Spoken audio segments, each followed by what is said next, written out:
Assalamualaikum warahmatullahi wabarakatuh.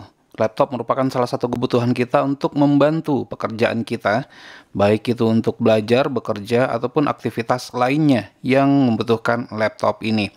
Namun seringkali pada suatu ketika laptop ini bermasalah, maka kita menyerahkannya kepada orang lain untuk memperbaikinya, padahal kerusakannya sangat ringan saja. Misalnya permasalahan pada sistem operasi, di mana sistem operasinya ini bermasalah karena kita tidak mampu untuk menginstalnya, maka kita serahkan kepada orang lain. Ya, tentunya ada jasa di sana ya. Setiap daerah tentu jasanya berbeda-beda. Nah, baik di video kali ini kita akan mencoba untuk memberikan tutorial bagaimana caranya agar kita bisa menginstal laptop kita ini dengan sistem operasi yang cocok tentunya. Dan yang ada di depan saya ini merupakan laptop yang bukan yang terbaru ya. Ini merupakan pembelian pada tahun 2017 kalau saya tidak salah. Namun ini masih acceptable ya untuk digunakan untuk kondisi saat sekarang ini. Tentunya RAM-nya sudah kita tambahkan, kemudian begitu juga dengan media penyimpanannya juga sudah kita upgrade. Nah, seperti yang saya katakan tadi, di video ini kita akan mencoba untuk menginstal sistem operasinya, mulai dari tahapan awal. Nah, sebelum kita memulai untuk menginstal sistem operasinya, ada beberapa hal yang harus kita perhatikan terlebih dahulu. Pertama, kita harus mengetahui apakah laptop ini mendukung UEFI, ya, UEFI, Unified Extensible Firmware Interface. Nah, ini merupakan sama saja sih dengan BIOS sebenarnya, namun dia lebih baik, di mana UEFI ini mampu mengenali harddisk kita sampai dengan kapasitas 2 TB, ya lebih daripada 2 TB maksud saya. Sementara BIOS enggak ya, BIOS itu terbatas hanya di 2 TB saja.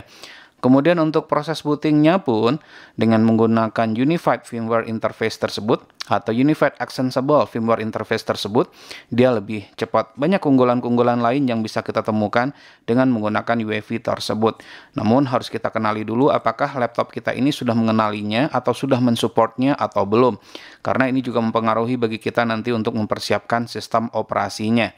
Baik, untuk mengetahui apakah ini sudah mendukung UEFI tersebut, maka kita harus masuk dulu ke BIOS. Untuk laptop seri ini yaitu 14 IKB atau V31014 IKB. Untuk masuk ke BIOS-nya di sini ada lubang kecil ya. Lubang kecil yang harus kita tusuk ada di bagian sebelah sini. Nah, ada di bagian sebelah sininya. Ya, nah lubang kecil yang ini nih. Ini harus kita tusuk agar nantinya dia masuk ke BIOS. Nah, bisa menggunakan ini aja sih bisa. Ya, kelihatan pasti ya. Nah, ini nih. Oke, saya akan coba dulu untuk masuk ke BIOS-nya, sama-sama kita perhatikan apakah benar laptop ini sudah mendukung atau belum. Nah, oke, sebentar ya, saya akan coba tusuk dulu.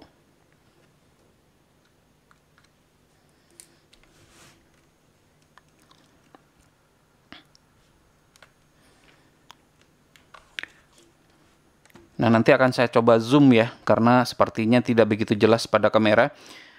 Nah, di sini ada beberapa option. Dari beberapa option yang ada ini, kita akan pilih BIOS Setup. Nah, begitu kita masuk ke BIOS Setup, kemudian kita nanti pilih adalah boot yang ini. Ya, boot yang ini nih. Kita akan coba pindahkan tabnya ke situ.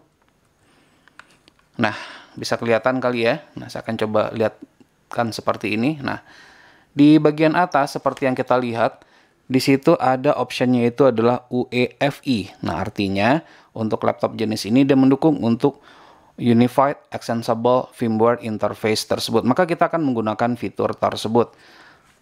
Nah, karena ini sudah mendukung, maka langkah selanjutnya yang akan kita lakukan itu adalah mempersiapkan sistem operasinya.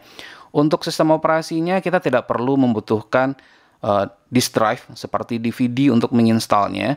Jadi untuk menginstal sistem operasi kita bisa menggunakan flash disk saja. Langkah-langkah persiapannya adalah sebagai berikut. Nah, untuk menginstal dengan menggunakan flash disk, maka flash disknya perlu kita persiapkan terlebih dahulu. Kita pastikan dulu apakah flash disknya sudah terdeteksi. Seperti yang kita lihat di sini, flash disknya sudah terdeteksi ya. Kita dapat lihat dengan menggunakan Windows Explorer. Selanjutnya kita akan buka browser. Kita gunakan saja salah satu browser. Saya menggunakan Mozilla Firefox, kemudian kita ketik aja Google. Karena di sini langkah selanjutnya yang harus kita lakukan itu adalah mendownload file ISO dari Windows. Untuk Windows yang akan kita gunakan itu adalah Windows 10. Untuk dapat mendownload Windows 10 tersebut, kita menggunakan Media Tools Creation. Nah, jadi apps-nya ini dulu yang harus kita download. Kita download dari website resmi dari Microsoft-nya. Selain daripada Windows-nya yang harus kita persiapkan, kita juga membutuhkan tools tambahan, di mana tools tambahan itu nama aplikasinya adalah Rufus. Fungsi dari Rufus ini adalah untuk memindahkan file ISO yang sudah kita download tadi ke dalam flash disk. Kita ketik saja di sini Rufus. Kita download langsung dari website resminya. Untuk proses download tentunya ini bergantung kepada kecepatan internet yang kita gunakan. Selain daripada itu juga servernya ya. Nah, Rufus yang terbaru itu adalah Rufus 3.14. Jadi ini yang akan kita gunakan. Kita download saja, jangan sampai lupa nanti ya tempat kita menyimpan file downloadannya. Saya akan simpan saja di temporary di software, kemudian kita save saja di situ. Nah, ini untuk Rufusnya sudah terdownload.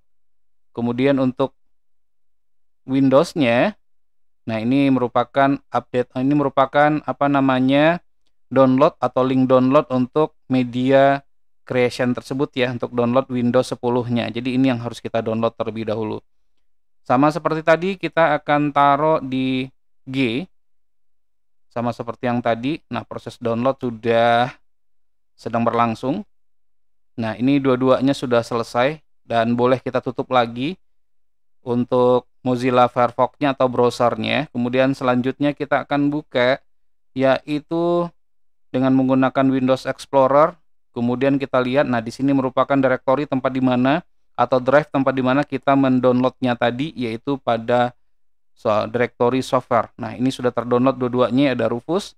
Kemudian yang kedua itu ada Media Creation Tool 21H1. Nah, ini merupakan versi terbaru dari Windows 10 karena Windows 10 yang sebelumnya itu adalah 20H1 kalau saya tidak salah. Nah, ini kita klik. Kemudian kita ikuti saja petunjuknya yang ada. Tadi kita klik lagi yes ya. Kemudian kita dihadapkan kepada dua pilihan. Ini ada beberapa lisensi yang harus kita accept. Kalau kita decline berarti kita tidak bisa lanjut ke tahap selanjutnya. Kita accept, kita klik tombol accept ini. Lalu ada dua pilihan. Pilihan yang pertama itu adalah upgrade this PC now. Artinya kita akan upgrade laptop ini. Kita tidak akan pilih itu. Yang kita pilih itu adalah pilihan kedua, create installation media. Bisa kita taruh di USB, DVD, atau ISO. Yang mana yang akan kita pilih? Jadi ada tiga pilihan di sini. Nah, jadi yang kita pilih itu adalah pilihan yang keduanya ya, creation installation media. Karena yang kita butuhkan itu adalah file ISO dari Windows 10-nya. Setelah kita pilih pilihan yang kedua ini, selanjutnya kita klik tombol next yang ini. Nah, ini kita biarkan saja dalam keadaan default, tidak perlu dirubah-rubah. Kalau seandainya ingin dirubah bisa. Misalnya kita menginginkan di sini arsitekturnya itu adalah 32 bit, jadi kita pilih adalah 32 bit. Atau misalnya kita menginginkan kedua-duanya, 32 bit dan 64 bit. Untuk di video ini kita akan pilih yang 64 bit saja. Kemudian editionnya adalah Windows 10, tidak ada lagi pilihan yang lain. Language-nya ada banyak ya, ada juga pilihannya di sini bahasa Indonesia. Oh, ternyata untuk bahasa Indonesianya nggak ada. Jadi secara default yang kita pilih itu adalah English saja. Kembali di sini kita checklist saja ya, use the recommended option for this PC.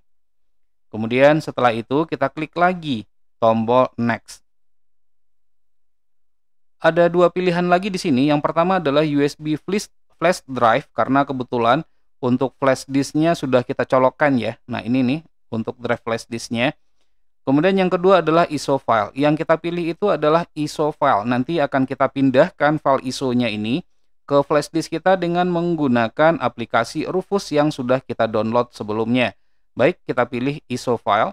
Kemudian kita klik next atau tombol next ini kita pencet atau tekan lagi ya.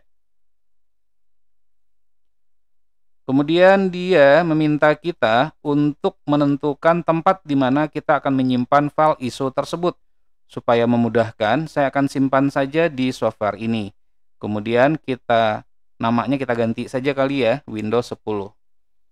Kemudian kita pilih save. Kita tunggu sampai prosesnya selesai. Progresnya yang karena ini baru jalan, baru 0%, kita tunggu saja nanti sampai 100%.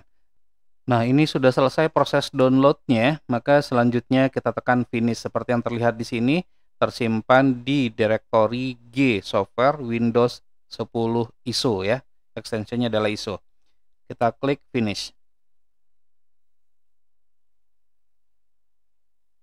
Kemudian kita cek apakah benar Windows-nya sudah terdownload. Ternyata benar ya, ini adalah Windows 10-nya sudah terdownload pada direktori yang kita tentukan sebelumnya.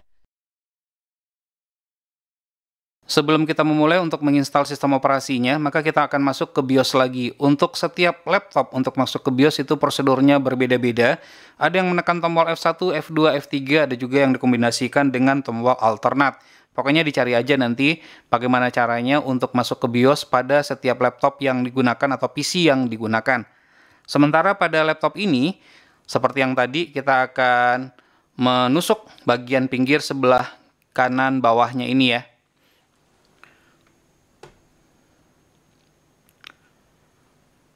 Nah, ini sudah masuk ke BIOS ya. Jadi kita pilih BIOS setup, nanti akan saya coba zoom aja nanti ya. BIOS setup. Lalu selanjutnya kita atur urutan bootingnya. Untuk urutan bootingnya itu kita pilih di boot. Kita pilih ke tab boot yang sebelah sini dengan menggunakan tanda panah saja, tanda panah kanan. Nah, ini yang boot mode-nya dia mendukung UEFI yang ini, maka itu yang akan kita gunakan sesuai dengan flash disk atau sistem operasi yang kita gunakan tadi pada saat kita menggunakan Rufus. Namun apabila enggak, kita bisa ganti ke Legacy. Legacy ini berarti teknologi yang ada di bawahnya sebelum UEFI ada. Namun di sini kita akan menggunakan UEFI. Apabila kita pilih Legacy, otomatis flash disk yang sudah berisi sistem operasi tadi dia tidak akan kebaca. Karena pada saat kita memindahkannya sistem operasi ke flash disk tersebut menggunakan Rufus, kita menggunakan UEFI dengan partitionnya itu adalah GPT. Ya, setelah kita pilih itu, maka selanjutnya sequence atau urutan dari bootingnya kita ganti, ya. Jadi yang urutan yang paling atas itu adalah flash disk yang kita gunakan. Nah, jadi ini adalah flash disknya ScanDisk Ultra urutan nomor 4. Ini kita naikkan ke atas. Pada laptop ini menggunakan kombinasi dengan menggunakan Fn. Saya pindahkan ke atas. Menggunakan tombol Fn kombinasi dengan F6. Setiap laptop sekali lagi memiliki cara yang berbeda. Dan ini adalah hard disknya juga akan saya pindahkan ke urutan yang pertama. Oke, ini udah selesai. Kemudian kita simpan. Untuk menyimpannya bisa dilihat instruksi yang ada di bawah BIOS-nya ini. Nah, di sini untuk menyimpannya kita pencet tombol Fn F10. Oke, kemudian yes. Nah, maka dia akan restart lagi ya. Nah, bisa dilihat di sini. Ini agak membayang karena cahaya. Nah, ini sudah mulai membaca flash disk yang berisi sistem operasi tadi. Nah, ini ada pilihannya ya. Ini biarkan saja dalam keadaan default. Kita next-kan saja. Kemudian pilih install now. Jika kita menginstalnya dengan menggunakan hard disk, itu prosesnya lebih lama. Lebih cepat proses instalasi ini apabila kita menggunakan media penyimpanan atau storage-nya itu dengan menggunakan SSD seperti ini lebih cepat. Ya, yang jenis M2. Nah, ini kita accept lagi. Kemudian kita klik next. Nah, ini ada dua pilihan nih, upgrade atau custom. Kalau seandainya upgrade berarti kita akan mengupgrade sistem operasi yang sebelumnya sudah ada. Namun kan ini sistem operasinya nggak ada. Lebih baik kita pilih yang fresh installation saja. Maka kita pilih install Windows only. Nah, ini terbaca ya. Ini terbaca adalah hard disk yang ada sekarang ini. Apabila kita ingin menghapus partisinya, kemudian kita ingin bentuk partisi baru juga bisa. Nah, ini contohnya, saya akan hapus. Nah, kemudian saya ingin membentuknya kembali, maka kita klik new. Nah, ini kapasitasnya bisa kita rubah. Misalnya kita ingin menjadi dua partisi. Partisi yang pertama misalnya hanya 100 GB saja. Kebetulan ini memang hard disknya kecil, 150 GB. Nah, kemudian kita apply, kita oke-kan. Nah, maka di sini nanti akan terbagi ya, kita tunggu dulu. Nah, ini akan terbagi. Nah, 100 tadi itu ternyata yang bisa kepakai adalah 97,5 terpakai untuk yang lainnya nih, untuk sistem. Nah, kemudian partisi yang kedua, ini juga kita misalnya new. Nah, kemudian sisanya kita jadikan partisi tersendiri misalnya. Nah, jadi dengan demikian, maka pada hard disk tersebut kita membentuknya menjadi dua partisi. Namun dikarenakan kapasitasnya sedikit, cukup saya akan menjadikannya satu partisi saja. Karena ini hanya sebagai demo saja ya. Misalnya kalau seandainya ingin kita rubah menjadi dua partisi, itu caranya seperti apa. Nah, ini saya akan hapus lagi semuanya. Untuk semua partisi yang terbentuk saya hapus lagi. Kemudian saya jadikan cukup menjadi satu partisi saja total semuanya. Nah, mungkin karena cahaya kali ya, kurang kelihatan. Nanti akan saya coba zoom aja kali ya dengan menggunakan ini. Saya nggak tahu nih apakah bisa kelihatan atau enggak, karena faktor pencahayaan juga. Nah, sepertinya blur ya. Nah, jadi ini yang terbentuk sekarang ini nih. Nah, seperti itu. Oke, saya akan coba kurangkan dulu cahayanya ya, biar lebih ini lampunya saya matikan dulu. Nah, mungkin itu lebih jelas kali ya. Saya redupkan lampunya, saya kurangin lampunya menjadi 1.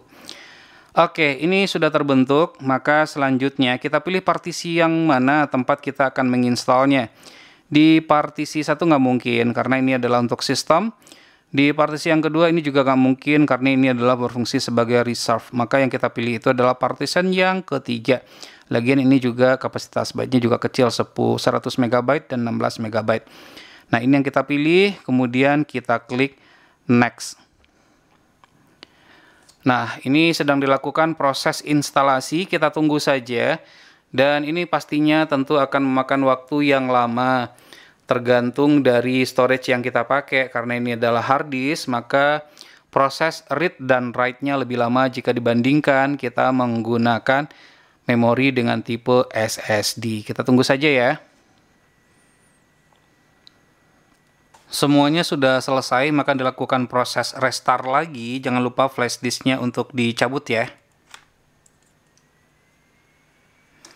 Kalau flash disknya tidak dicabut, maka dia akan baca lagi tuh flash disknya. Seakan-akan nanti akan terjadi lagi proses instalasi. Jadi dia nganggap kita akan melakukan proses install ulang lagi.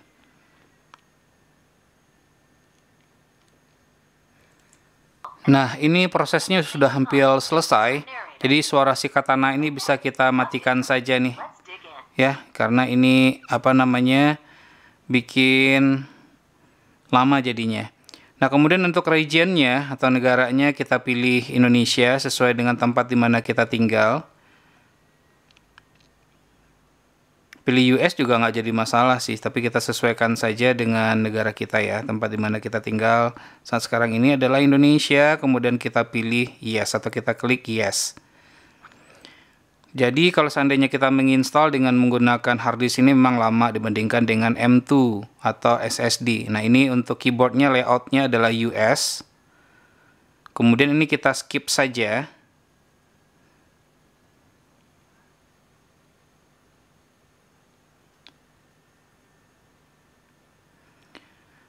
Nah, untuk terkoneksi ke jaringan internet ini bisa saja kita pilih langsung, namun nanti saja. Jadi kita pilih I don't have Ethernet. Jadi kita nggak pilih itu aja. Lalu yang ini karena kita tidak terkoneksi ke internet, otomatis fitur-fitur ini belum bisa kita gunakan. Jadi nanti saja ya setelah kita terkoneksi ke internet. Karena tadi kita memilihnya belum terkoneksi ke jaringan internet menggunakan WiFi, kita nggak bisa pilih Connect Now. Jadi yang kita pilih itu adalah Continue with Limited Setup. Oke, selanjutnya silahkan dikasih namanya di sini, terserah. Misalnya di sini akan saya tulis saja namanya adalah Roni, kemudian saya klik Next. Password kalau menginginkan bisa dikasih, namun jika tidak kita next-kan saja.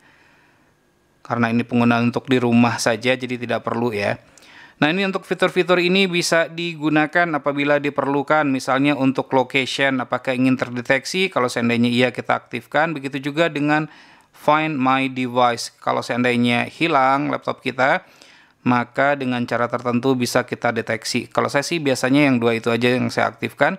Selebihnya ini saya nggak pakai. Ya, ini saya nonaktifkan saja. Kemudian kita accept.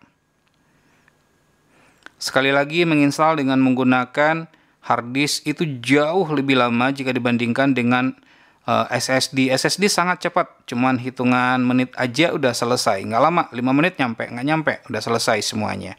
Tinggal selanjutnya nanti kita nginstal berbagai macam driver yang kita butuhkan. Contohnya yang ini nih, ini aja untuk masuknya aja butuh waktu yang lama ya. Jadi ini kita tunggukan lagi untuk beberapa saat, masih ada proses yang tertinggal. Nah, akhirnya selesai juga proses instalasinya. Ini kita pilih maybe later aja ya. Ini adalah untuk browser menggunakan Microsoft Edge. Jadi, untuk drivernya ini sudah disediakan oleh Windows-nya.